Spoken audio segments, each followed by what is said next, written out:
Appreciate everybody being here. Would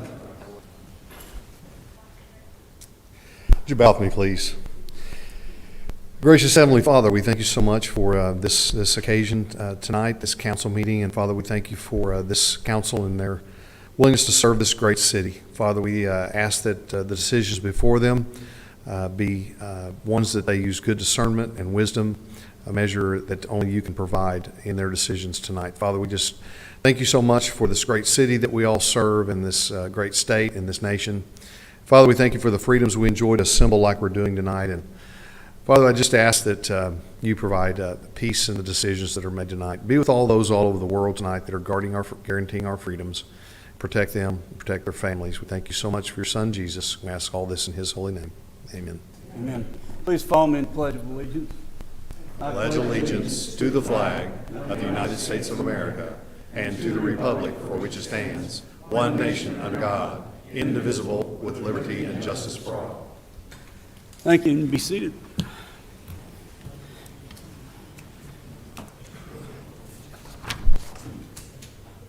Now we move into community-related announcements. Mr. Lyons.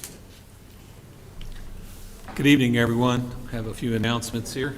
Starting out with this Saturday, we'll be having the Mid-America Street Fest at WP Bill Atkinson Park. There'll be carnival rides, food trucks, and activities for kids and a variety of vendors. So it's a great event for families, so please come join us.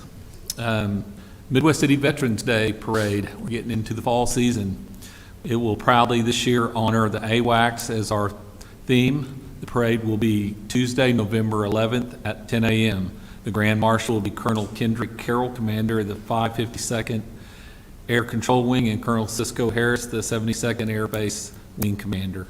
Applications for the parade are being accepted now at MidwestCityOK.org. And that is a council meeting night, November 11th. We'll be moving the council meeting to November 13th, which is Thursday night. So please put that on your calendars.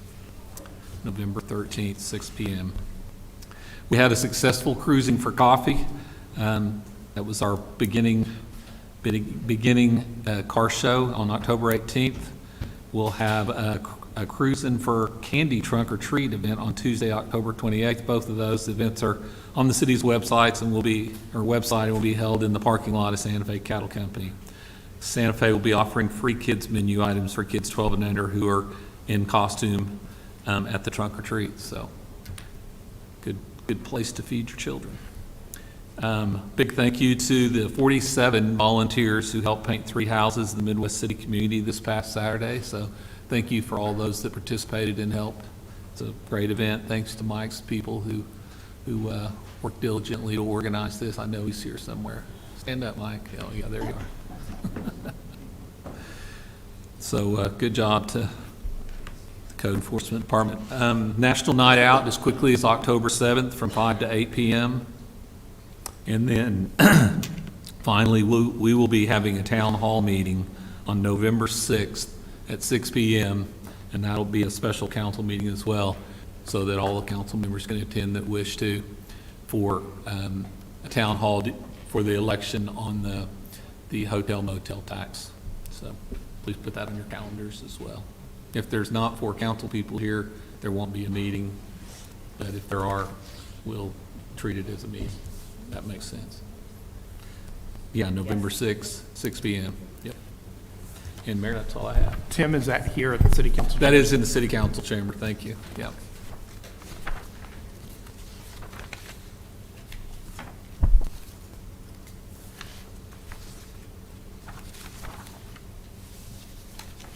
Okay, now we'll move into our consent agenda. These items are placed on the consent agenda, so council members, by unanimous consent, can approve routine agenda items by one motion. If any council member requests to discuss an item, or if there's not a unanimous consent, then the item will be removed and heard in regular order. Chair to entertain a motion to approve. Mr. Mayor, I ask that we pull number 5. I will be pulling 4 and 5. Okay, I'll need a motion to indicate that. Move to approve the consent agenda with the exception of number 4 and number 5. I have a motion and a second. Any further discussion? All in favor indicate by saying aye. Aye. Opposed? Abstention, motion carries. Item number 4, Mr. Lyons. Discussion, consideration, of possible action to authorize the city manager or his designee to execute all documents necessary pertaining to the acceptance and approval of congressionally directed spending, U.S. Federal Railroad Administration Consolidated Rail Infrastructure and Safety Improvements Grant for Midwest Cities Industrial Rail Spur Development Project. Mr. Coleman. Can I answer any questions on this? I think it's fairly well spelled out on the agenda item. Okay, for Mr. Coleman, I just have a question about the memorandum that you wrote. You wrote that the project is well behind schedule, but how far, what made us behind? 2 years? It's not us, it's I'm sorry? them. It's not us, it's them, and it's about 2 years behind where it should be right now. Okay. Does that affect our costs at all, or what we're putting into it at all? Every minute could affect our cost, yes, plus we're not sure about what effects, if any, that tariffs will have on the project. We haven't bid the project. Our engineer's estimate is a couple of years old. We think we've got more than we need because they allowed us to move the money that was originally scheduled for the Centralium Rail over to this project, but we still don't know what it's going to cost. But it's more than we were going to get because we didn't expect to have this when we started this project.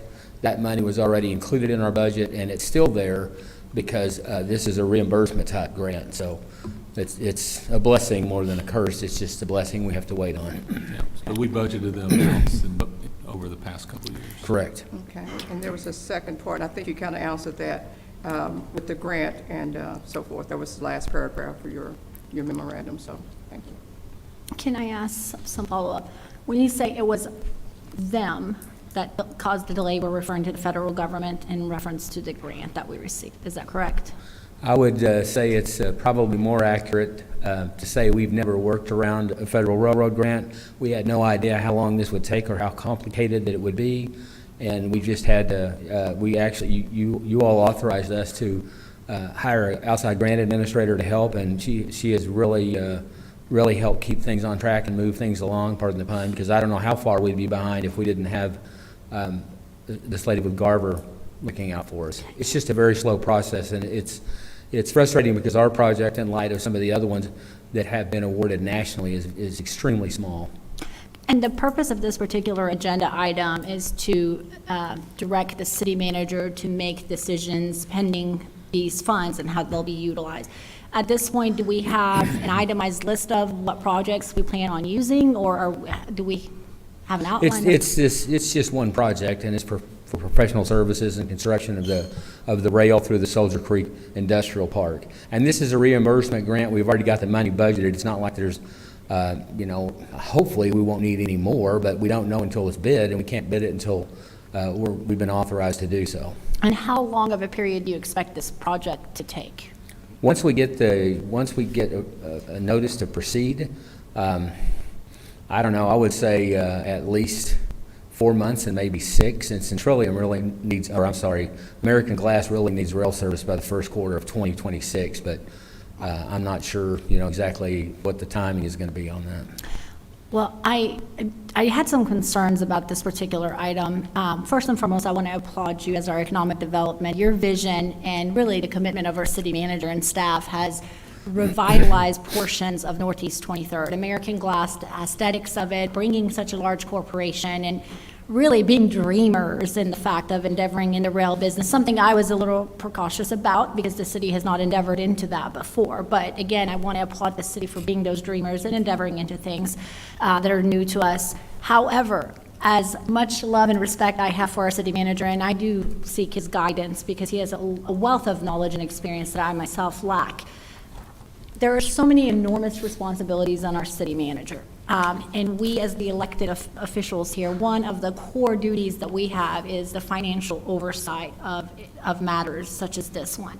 And so passing along that duty to the city manager with as much respect as I have to him gives me concern that I am shredding off some responsibility that we collectively should take on. And two, I also recognize when items like future projects with the rail are placed on a public agenda and brought forth in a discussion such as this format, it adds that layer of transparency that alerts our citizenry of how these monies are being used, what projects we're doing. So when it's not placed on the agenda and brought for a vote before council, I am not certain that that layer of transparency will happen unless a citizen takes it upon themselves to come and inquire about a project that they may not even be aware of. And for those reasons, I would be much more comfortable with these projects coming before us. I doubt that I have any hesitation approving them once they come before us, but I would like to keep the process that I would argue is normal to our charter, which these decisions, and Tim, correct me, anything above $100,000 is brought before this body for a vote. Yeah. And be reminded, this is just authorizing us to move forward with the grant. This is not the bid on the rail. We will still have to put specifications in a bid packet out on the street, and that bid will come back to you for an award. So am I to understand that any purchases made, any expenditures made to build things will still come back to? That's correct. We're Okay. just trying to deal with the bureaucracy of dealing with the Federal Railroad Administration without having to come back for a special council meeting to sign Form 444H5. Well, thank you for that clarification and education, and with that, I'll move to approve, only keep us abreast of it, because again, this is a new endeavor, exciting one, but one that we're excited to see how it unfolds. Thank you, move to approve. There's a lot more in store for 23rd Street. I have a motion and a second. Any further discussion? All in favor indicate by saying aye. Aye. Opposed? Abstention, motion carries. Item number 5, Mr. Lyons. Discussion, consideration, and possible action to approve and adopt the city's emergency operation plan for 25-26. Mr. Mayor and Mr. City Manager, the reason I asked that this be pulled, because besides the budget, this is probably one of the most important documents that we do. And I would like to give her an opportunity to explain why it's so important, and why it's done, and why we need this, and what would happen if we didn't have it. Thank you. For those who don't know me, I'm Debbie Wagner. I am the emergency manager for Midwest City. The Emergency Operations Plan is a key document that we, as the whole community planning group, developed together in terms of how we as a city would respond to an incident that exceeds the capabilities of our daily resources, something larger than a house fire or a traffic stop or something like that. There are many components to the Emergency Operations Plan, and if you haven't read it, I would encourage you to, because as Councilman Byrd said, it is a very important document for our city. And September is National Preparedness Month, and one of the things about being prepared is that we know ahead of time what our actions are going to be, and we are equipped and skilled and trained to be able to carry out those response actions should we have an event that impacts us here in Midwest City. And so this document is composed of a basic plan that talks about kind of the basic ideas of emergency management, the phases of emergency management, and what the components are. And then we have what we call ESF annexes, or emergency support function annexes, that describe different roles that different groups in the community and different departments in the city, for that matter, would fill during a disaster, such as transportation, communications, fire, suppression, search and rescue, all those different types of things. And then finally, there are hazard-specific annexes, because although emergency management uses an all-hazards approach in the sense that we, pardon me, want to make sure that we're prepared for all hazards and also the outcomes of those hazards. So if the hazard is an ice storm, one of the outcomes of that hazard is typically an extended power outage. And so we want to make sure that our city and our residents are prepared for that in the best way that we can. Excuse me. So does anyone have any questions? I mean, honestly, I could go on for hours about no this. questions. This is my passion. So One small question, but Yes. I did read the report, almost Great. every word of it, and I was very impressed. And it's comforting to know that you have gone to such detail, and that in case of an emergency, and the most likely emergency for Midwest City is likely to come from a weather-related incident, according That's to the correct. report, lightning being our #1 killer. So people should be more aware of lightning probably, and more afraid of it than tornadoes. But anyway, you're not wrong. buried in the fine print in some of the items, way at the bottom, you are charged with maintaining a list of subject matter experts. Regardless of what the calamity might be, there should be somebody on call to be a subject matter expert. I assume that would be a subject matter expert in radioactivity or wild animals running loose in the town or whatever. And it was almost mind-boggling to me how much time you must have to put into thinking of all the possibilities and the disasters and the ramifications of each one, and then somehow coming up with a subject matter expert on that specific thing. And so I'm glad we brought this forward. I was just going to vote to approve it without discussion, but mostly I wanted to acknowledge you and the work that you and your group must do to keep us all safe. And I pray that your work goes for nothing and that we never have to use any of it. But it's very comforting to know that it's there because it's a very in-depth plan and a complete plan. So thank you, Ms. Wagner, for your hard work and your I have diligence. a question. Thank you. Also, Debbie, Yes, please. ma'am. One of the issues that we came into within the last year, I'll say, was finding out that there was a loss of power to one of our rehab centers and long-term care facilities here in Midwest City, and they had lost power, and we were not made aware of it, and there was some emergency measures there. Is that incorporated somewhere in dealing with our emergency operations plan? Because I know we had discussed dealing with an ordinance change about the notification and the registration for those types of facilities so that we are aware of their needs and so forth and can prioritize them with OG&E, for example, with regard to power restoration. Is that included somewhere with this? Yes and no. So to the extent that we have any control over what those independent facilities do, I did meet with the administrator of that particular facility and discussed his emergency, because they're required to have emergency plans as well by the accreditation body, the Joint Commission that accredits healthcare facilities. And so I discussed, that with him and the possible, ways that we could avoid that happening again. And I also invited him to participate in our whole community planning groups. We meet quarterly, and the whole point of it is to bring all of the components of our community together so that they can all bring their concerns to the table and we can discuss these things. I have included him on our mailing list ever since then.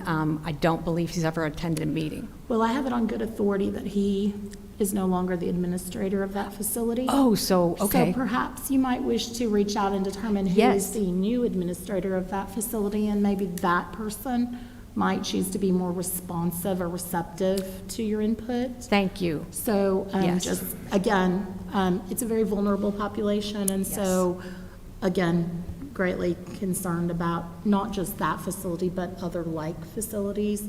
And obviously, we have a great partnership with our hospital partner, but a lot of those types of long-term care rehab facilities, we don't have the same embedded, I would say, relationship with. So I just wanted to ask about that because, again, very vulnerable population. I know a lot of people were very adversely affected by that power outage at that particular facility. And so I thank you very much for trying to bring them into the fold. And, again, like I say, you might want to try to reach out again. I will. Thank you So- for that. One of the things, I go to a lot of meetings with other different community partners, and one of the meetings I go to as regularly as I'm able is the Healthcare Coalition meeting for Region 6 and 8, which Region 6, 8 for Homeland Security and Medical is Oklahoma County and all the counties that touch it. The RMRS, the Regional Medical Response System Director, is a person I reached out to when that happened, and we realized we were going to need transport for folks who could not board school buses or get in regular trucks and things. And they were extremely helpful. They got Embark on board, and we were ready to move that, and then the process kind of came along. We didn't end up having to move that many people after all. But that's one of the whole community efforts, as well as building collaborative relationships. That's what I do. That's a whole part of my job. So. Just in follow-up, have you had any interaction with the long-term care ombudsman by any chance? I have not.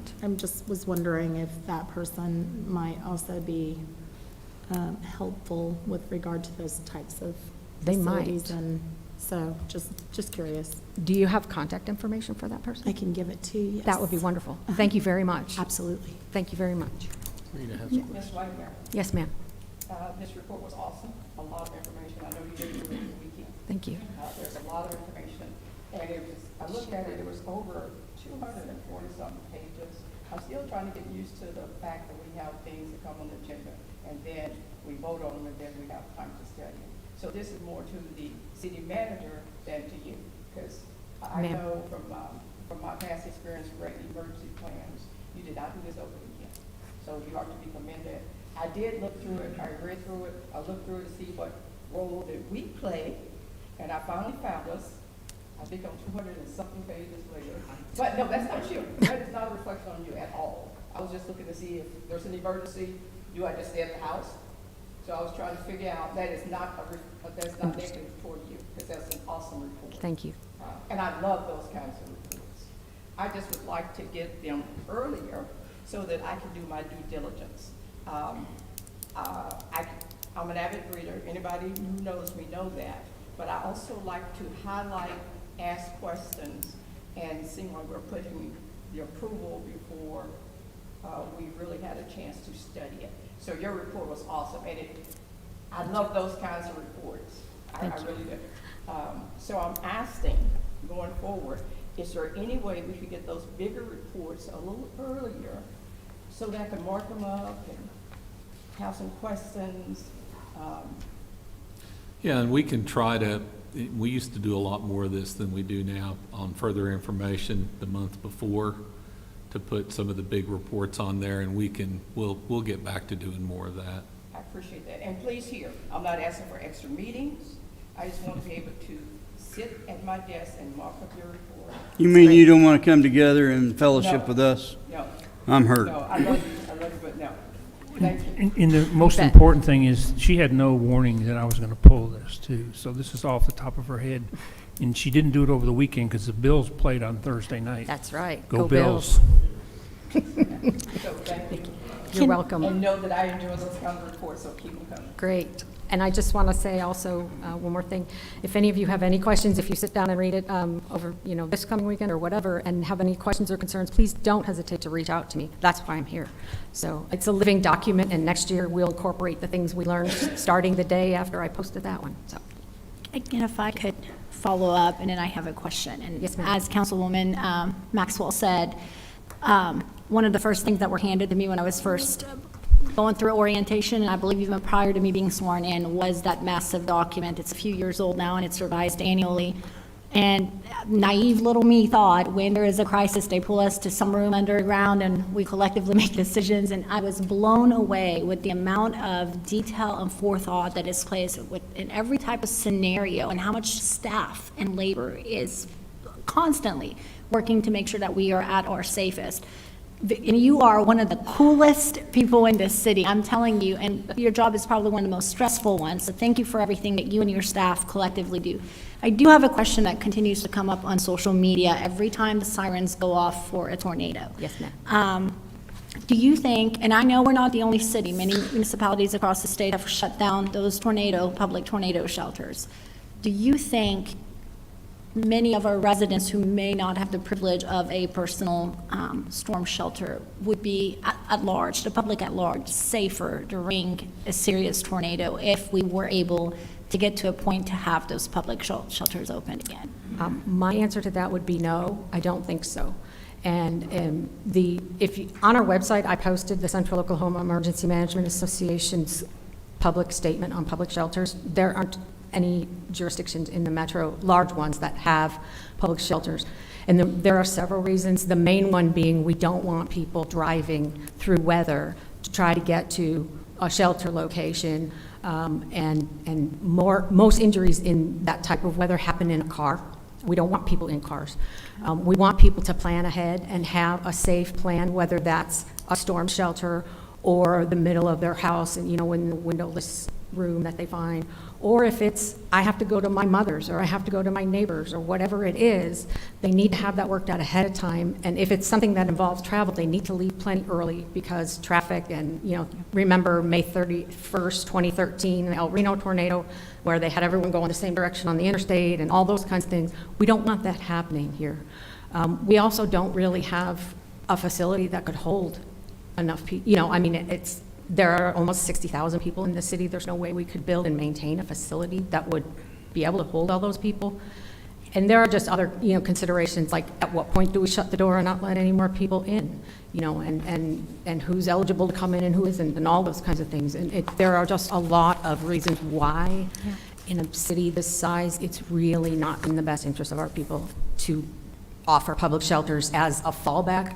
We need for people to take the initiative themselves and plan. And I always tell people on, my Facebook posts and things, if you have questions or need help with your preparedness planning, call me. That's what I'm here for.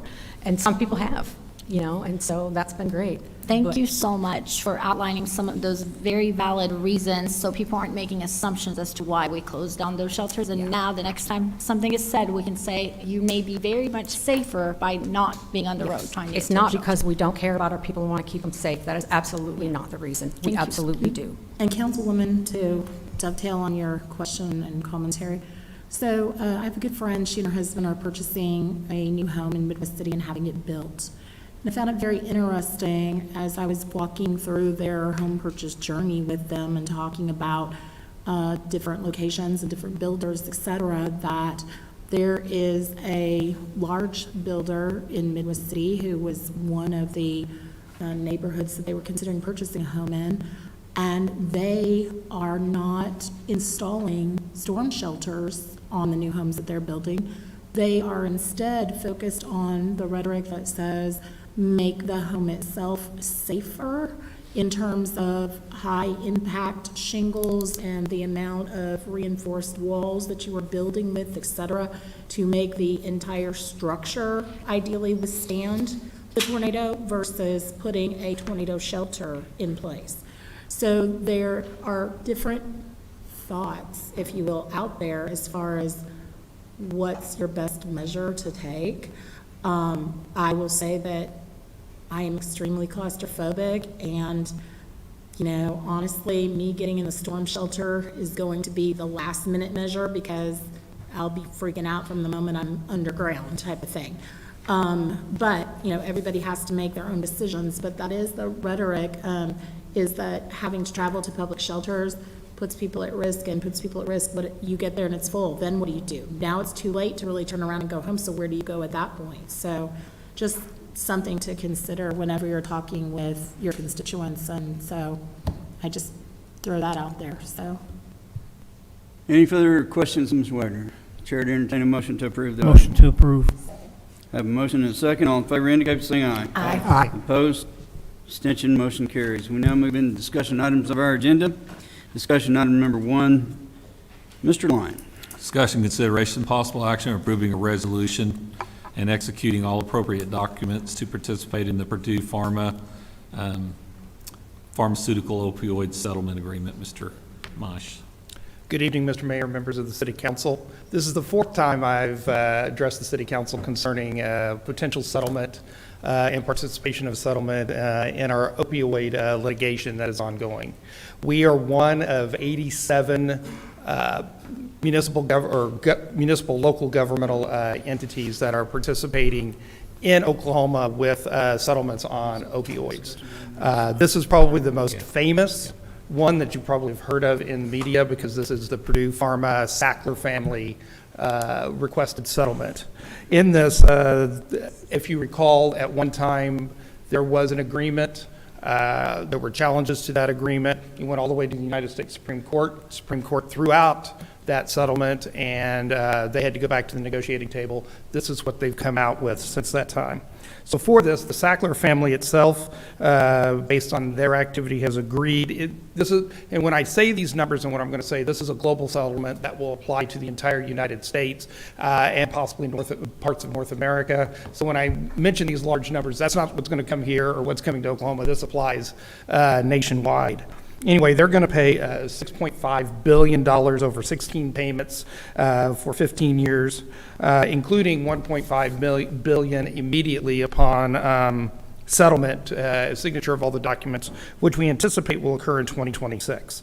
This is in addition to $900 million, that Purdue itself, through the bankruptcy and its settlement, will be putting into that settlement. Now, with that, there is also in this settlement The total distribution to Oklahoma to the subdivisions is anticipated to be $24 million. If you look at some of the documents that was provided, we get about 1.9, I'm going to say 2% of that because that makes easy math for me. And so we're anticipating to get about $414,000 and change out of the settlement ourselves that would be coming to Midwest City. In addition to the Sackler family and to Purdue, there are 8 other generic, when I mean generic, they produce generic pills. They're not generic manufacturers, but they produce the generic pills in these settlements as well. They plan on paying about half of theirs in one lump sum at the time within a year of signing, and then the other half will be paid out over 10 years. Their total cash for these 8 will be about approximately $844 million. And that'll be distributed, obviously, to all the states and all the local entities. It is our estimate that for the local entities, we'll get about $12.9 million. Of that, we should get approximately about $167,000 of that ourselves.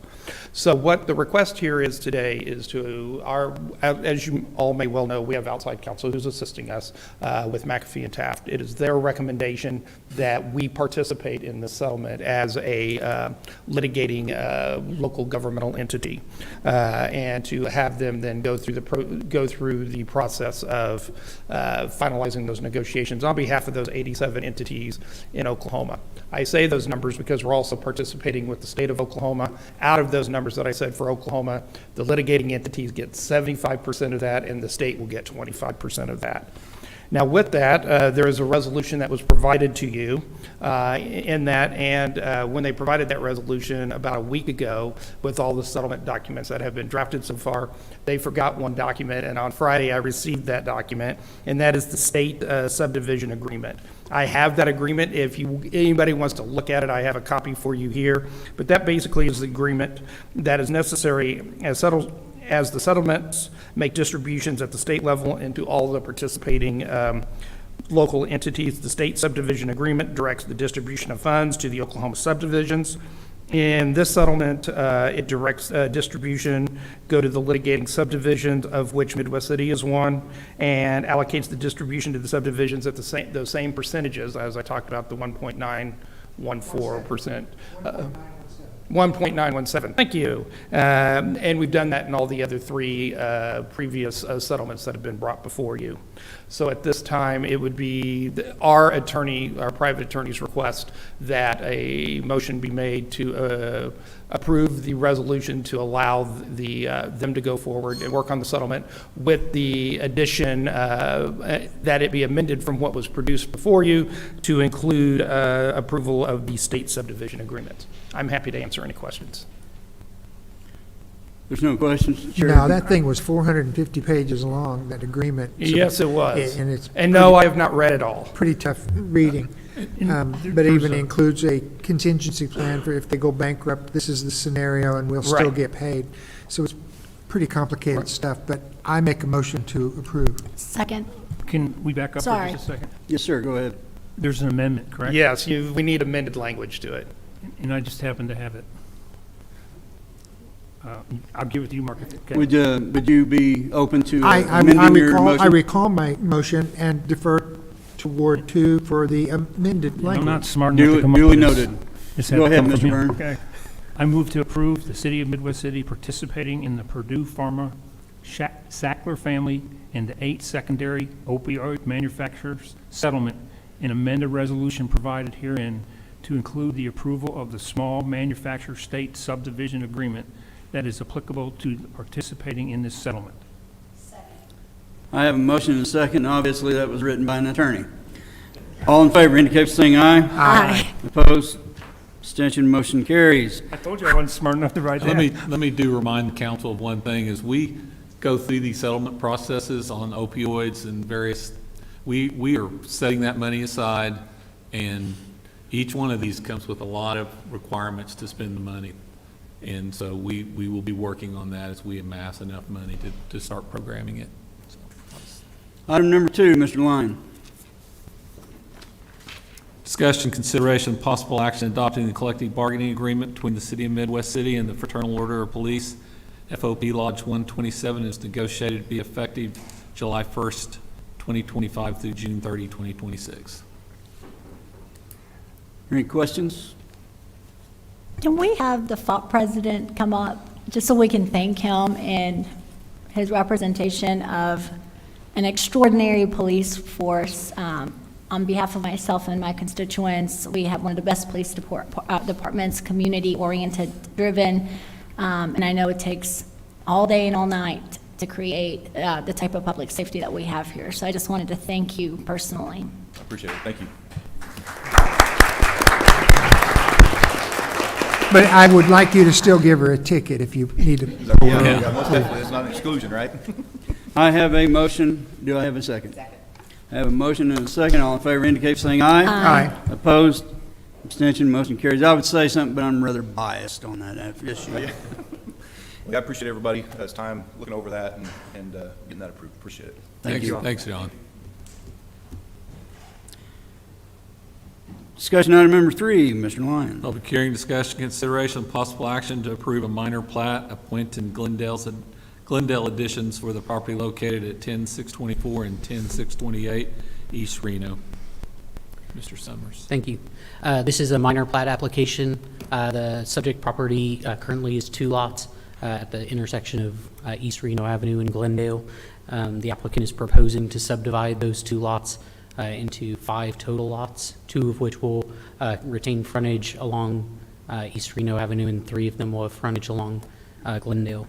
The plat, as it's drawn up, complies with all of the zoning regulations and subdivision regulations. The applicant will be required to extend water and sewer to serve the lots, and they are aware of that. We complied with all state and local notification requirements in advertising the public hearings for this application, and there were no comments in support or opposition to this application before the Planning Commission. We did receive 1 phone call. Somebody was just inquiring the nature of the application, but they didn't really say if they were in favor or against it on the phone. The Planning Commission did unanimously recommend approval of this item. This is a public hearing. Does anyone have anything to bring before the council concerning this agenda item? Hearing or seeing none, the chair to entertain a motion to approve. Motion to approve. I have a motion and a second. Any further discussion? All in favor indicate by saying aye. Aye. Opposed? Abstention? Motion carries. Thank you, Mr. Summers. Item number 4, Mr. Lyon. Public hearing, discussion, consideration, and possible action on a resolution to amend the comprehensive plan from office retail to commercial and an ordinance to redistrict C3 Community Commercial District to a planned unit development for the property located at 2300 and 2350 South Midwest Boulevard. Mr. Summers. Thank you. This is a rezoning application that also contains an application to amend the comprehensive plan. The applicant is requesting to rezone the property to a PUD, a planned unit development. Any of the, subject matters in the design statement, or that they don't amend in the design statement, would be subject to the underlying C3 zoning. So they're, if they don't change the building heights, we would apply the building height requirements that are in the C3 zoning. The site is almost 3.3 acres in size, and it's located on the east side of South Midwest Boulevard. We do find that the PUD, as described, would allow for redevelopment of the site. It would allow for a more efficient use of the property that is available here in Midwest City. We did have some discussions with the applicant about a few of the items in particular that were in the design statement. In particular, firstly, we talked to them about the facade, the materials that they would be proposing to use on the facade of the building. And in the staff report, I talk about some of the investments that the city has made into the corridor and how we should, be judicious in approving deviations from our facade requirements. Typically we require a certain amount of masonry, and the applicant today is proposing that we sort of amend those standards to allow them to use architectural metal on some of the facades of the buildings, and that can be an attractive look. I think the applicant has some renderings that they'll provide to you to help you in your decision making this evening on this item. Just as an example, we do allow, I guess in the Plaza 62 district, we would allow architectural metal as a an exterior finish on buildings in that district. However, in our current zoning regulations, builders and developers are limited to brick, stone, stucco, more, I guess, traditional masonry type materials. So the other item, where there was some discussion is that the design statement proposes to alter how we provide water meters to buildings. That's not really something that we typically see amended as part of a PUD. It's not in the zoning regulations, it's not in the sign regulations, it's not in the subdivision regulations. So on sort of both of those items, the recommendation that came out of the Planning Commission was they recommended approval of this item with some stipulations, A, that the applicant bring renderings for you all to see, and secondly, that the water meters not be a part of any approved PUD for the site. So we did comply with state and local notification requirements and advertising the public hearings. We did not have any phone calls or emails related to this application, and besides the applicant's presence at the Planning Commission, there was no support or opposition from the public on this item. There's another issue. I think this property abuts the Palmer Trail, and I wanted to be clear. I believe it said in the proposal that there be no infringement on the Palmer Trail. But I wanted to make it clear that is still the case, that the trail would not be negatively impacted in any way by any development near it. Yeah, that is correct. The Palmer Trail will remain as is. Thank you. Renderings? I think the applicant has them. Before we get into that, there's one, this is a public hearing. Does anyone have anything to bring before the council concerning this agenda item? Hearing or seeing none, could you show the council the renderings, please?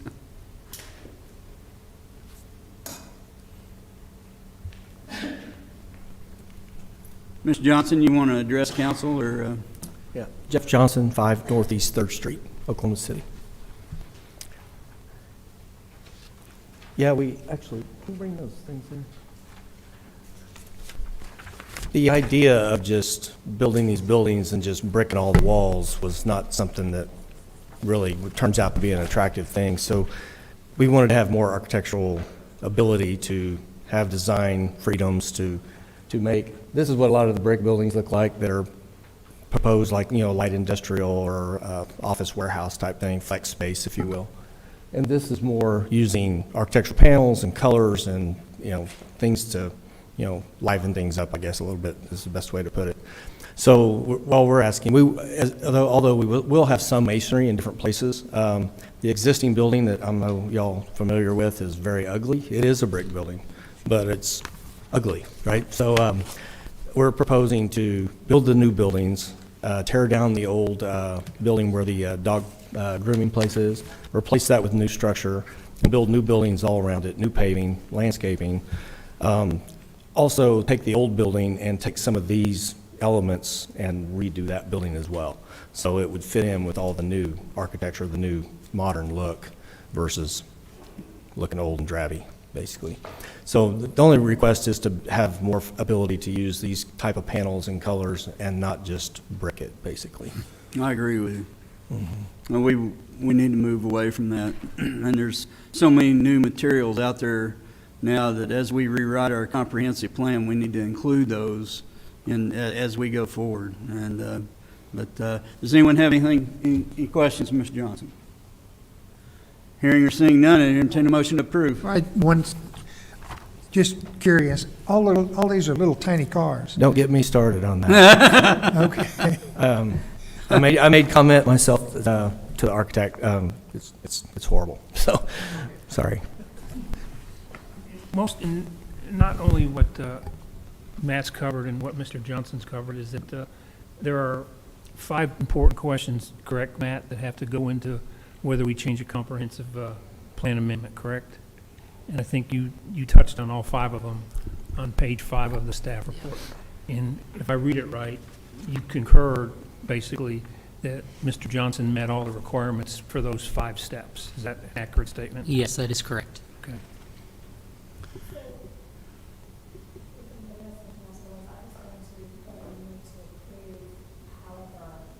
Susan, do you have your microphone on? Sorry, one more time.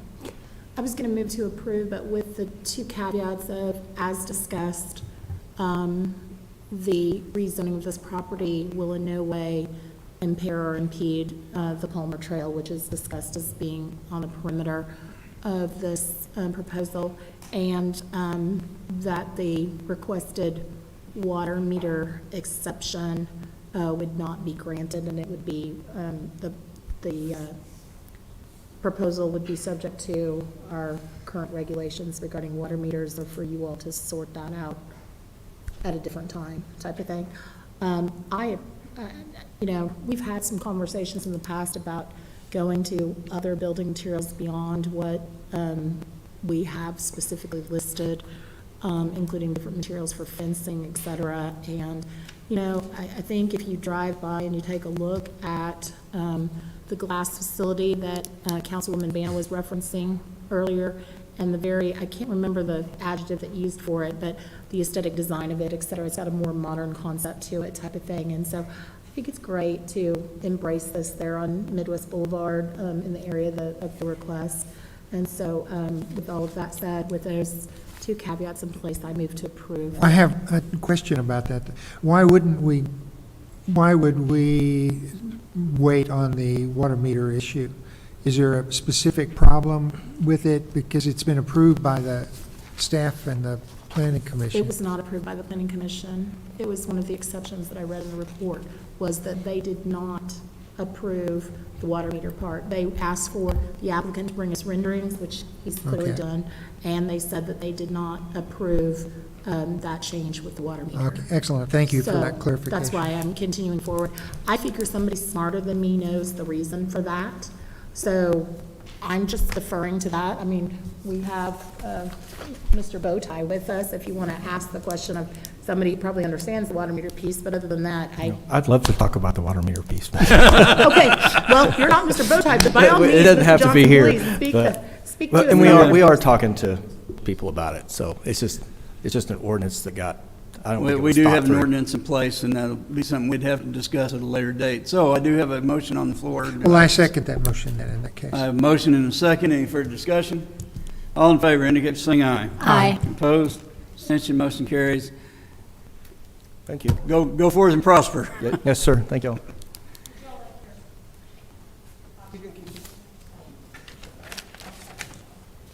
Okay, item number 5 on discussion has been withdrawn. No action needed on that. Item number 6, Mr. Lyons.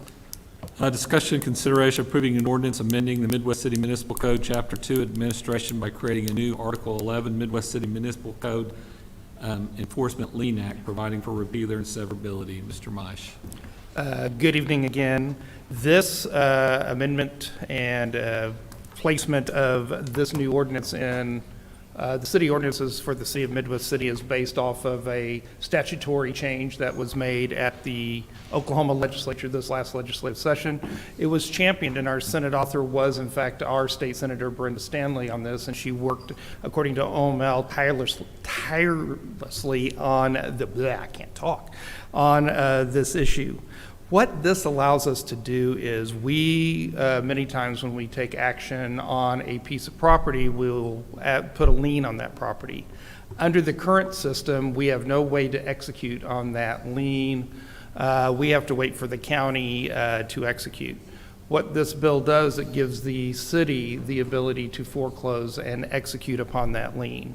There is one major exception to this that is written into not only the bill, but into our ordinances as well, which is this does not apply to any person who is an owner occupied the property. So if you own the property and you're living in the property, this piece of legislation, this ordinance will not apply to you at all. Period. That's the way the state statute was written, and we're required by city ordinance to follow that. Secondly, the language that is here, it comes directly out of the state statute. We were required, if you read the state statute, to implement almost word for word what the state statute said. So that is what we undertook to do here, was to implement this basically verbatim from the state statute to implement this. What this would allow to do would be to set up a program for the city that if we placed liens on property and those liens came to an amount of $1,500 or more on either commercial property or rental property, basically is what we're talking about, since owner-occupied properties are exempted from this, then it gives the city the opportunity to execute and foreclose on those liens, as opposed to waiting for the county to do that. And so that's basically what it does. I did not put an effective date on this. because it will go into effect 30 days after this meeting. The legislation itself goes into effect November 1st, so while this would go into effect if adopted on October 23rd, we could not start using it until after that November 1st date has passed. I am happy to take any questions. And the necessity for this comes as a result of when we have to wait for the county to foreclose either through sheriff's sale or whatever, we do not have the ability to reclaim any penny of our liens against that property, correct? It depends on how much the sale is. If the sale goes through and there's sufficient money from the sale, we can recoup them, but we're at the behest of the county to do that. And you're dealing in that situation, if I can just say really quickly, in a situation where it comes up for sheriff's sale, it's after 3 years of unpaid taxes. So that property has sat and dilapidated for 3 years. So then the value is impaired in that property. So then you bring up your rationale, Mayor, which is what's left in terms of value of the property and what people are willing to pay for that property at tax sale is so diminished that the county gets their piece of the pie first when it goes through sheriff's sale. Then it's subject to the liens that are on the property, so we may or may not be able to get a piece of that pie. So this way, we don't have to wait 3 years and just let that continue to deteriorate, dilapidate. Plus, it keeps us from having to go the distance, hopefully, with dealing with an outright dilapidated property like we've seen photos come before us and ask us to take action to go ahead and raise the property. And so hopefully, I mean, I view this as an excellent opportunity for us. And so I know Councilwoman is waiting to ask a question, and so I'm going to defer to her, and then I'm just going to put in my bid to move to approve this, subject to her questions and I comments. said questions. So we don't have to wait 3 years, is that what I'm hearing? That is correct. And the property does not have to be dilapidated? Can it be neglected, where we have gone out and cut the lawns and we've done? Picked up trash and that's rubbish okay. and, So will that stamp go out of state also? would that The what? law goes out of state, we can. Yes, it Yes, would apply to out-of-state out-of-state owners. owners, yes. And understand that and Mike can speak to this a little bit, when we put a lien on property, we're looking at, most of our liens run $200, $300, maybe $400 or $500 per lien, depending on what we have to do. So we are taking multiple actions concerning a piece of property, whether it's to clean up trash, clean up rubbish, having to cut tall grass and weeds. And we're doing it over and over and over again to get to that $1,500 threshold. And even if we make the $1,500 threshold, then it just gives us the opportunity, if this is adopted, to foreclose. It does not mandate we do so. We could be discussing and negotiating with the owners to hopefully resolve it without doing that.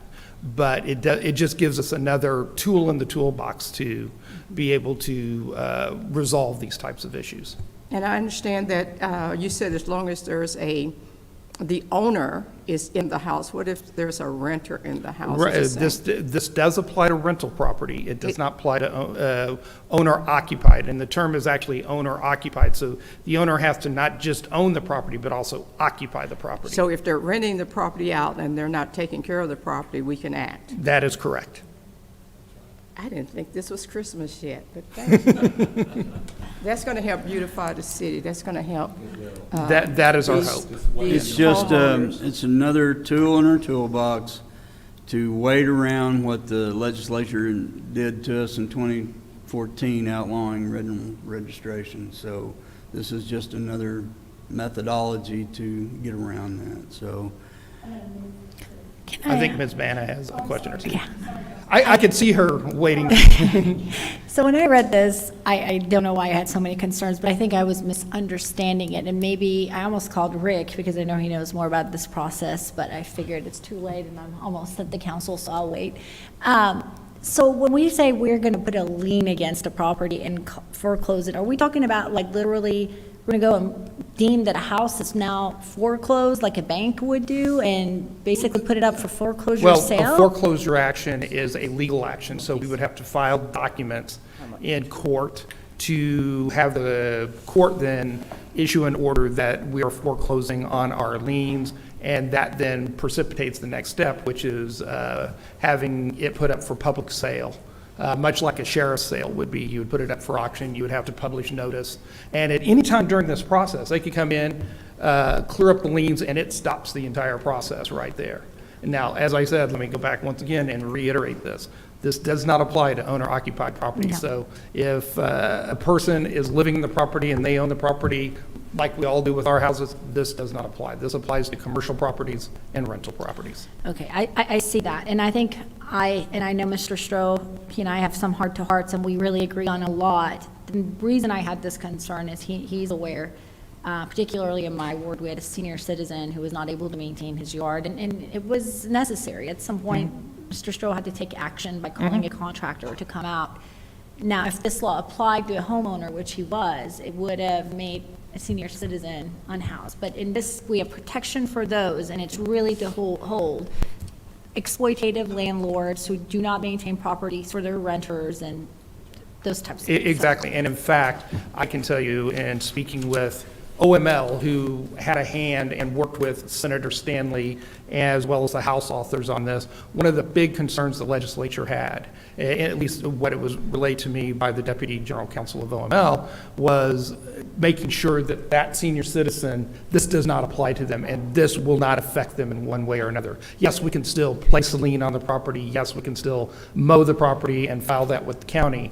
But this way for the city to execute on it, we don't have the ability to do that. Let me just so I understand the process more. When the house, for example, is put up for foreclosed sale, is the amount $1,500 or whatever is owed, or is it the value of what the home is estimated? The house has to be appraised. Okay. Under the procedures, and then the initial bid must at least be 2/3 of that appraised value. I didn't think I was going to do this, Councilwoman Hayes, but I'll second your motion. Okay, I have a motion and a second. Any further discussion? All in favor indicate by saying aye. Aye. Opposed? Abstention, motion carries. Item number 7, Mr. Lyons, and here comes Mr. Bowtie. This was left over from the last council meeting. It was omitted, so discussion, consideration, possible action, awarding a bid to approve the contract with H&H Plumbing for $616,970 and 90 calendar days for a sanitary sewer improvement project on 29th and Douglas.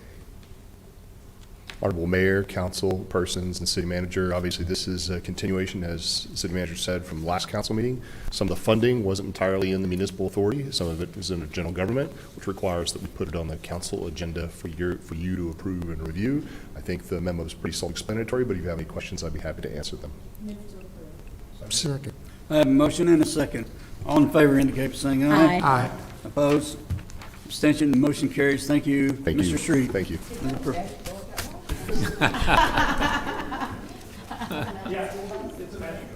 Okay. Looks like tie-dye to me. We now move into new business public discussion. Does anyone have anything to bring before council? Keeping in mind that we cannot engage in a back and forth conversation with you if it's not an agenda item. If you do, please approach the podium and state your name and address for the record, please. No one signed up. Sorry I got here a little late, sir. Mr. Mayor, I live across the street at Coach Light. W.T. Farrell, Coach Light, Apartment C. I want to say that in these 3 months that I've learned a lot, that I've watched you guys, as I was telling y'all a while back, I'm running for his council spot in a few years. I want to say that in this, y'all's are a lot easier than what I've seen in Norman and everywhere else. Them can get heated pretty quick. But I've learned a lot from you guys and the general public. I want to say right now, I appreciate the teaching of what it is to be, and I'm still coming to watch and learn, but I just wanted to give you an update after 3 months that I'm still learning, and I appreciate it, answering questions. Y'all been really nice to me as an outsider. Wasn't really expecting that. So, once again, thank you. Thank you for being here. There's no one else to come before council, and there's no other agenda items. We are hereby adjourned. And I call to order the Midwest City Municipal Authority. We have consent agenda. These items are placed on the consent agenda. Trustees, by unanimous consent, can approve routine agenda items by one motion. If any trustee requests to discuss an item, or if there's not unanimous consent, then the item will be removed and heard in regular order. The chair to entertain a motion to approve. Move to approve. Second. I have a motion and a second. Any further discussion? All in favor indicate by saying aye. Aye. Opposed? Abstention? Motion carries. Now move into new business public discussion. Once again, does anyone have anything to bring before the authority? Hearing or seeing none, we are hereby adjourned. And I call to order the Midwest City Hospital Authority. We have 2 discussion items, Mr. Lyons. Discussion consideration of possible action to approve the meeting minutes for August 26, 2025. Second. I have a motion and a second. Any further discussion? All in favor indicate by saying aye. Aye. Opposed? Abstention, motion carries. Item number 2. I have not talked, no action needed. No action needed on number 2. We now move into new business public discussion. Does anyone have anything to bring before the authority? Hearing or seeing none, we are hereby adjourned. Thank you for being here tonight, and we are done. 7:07.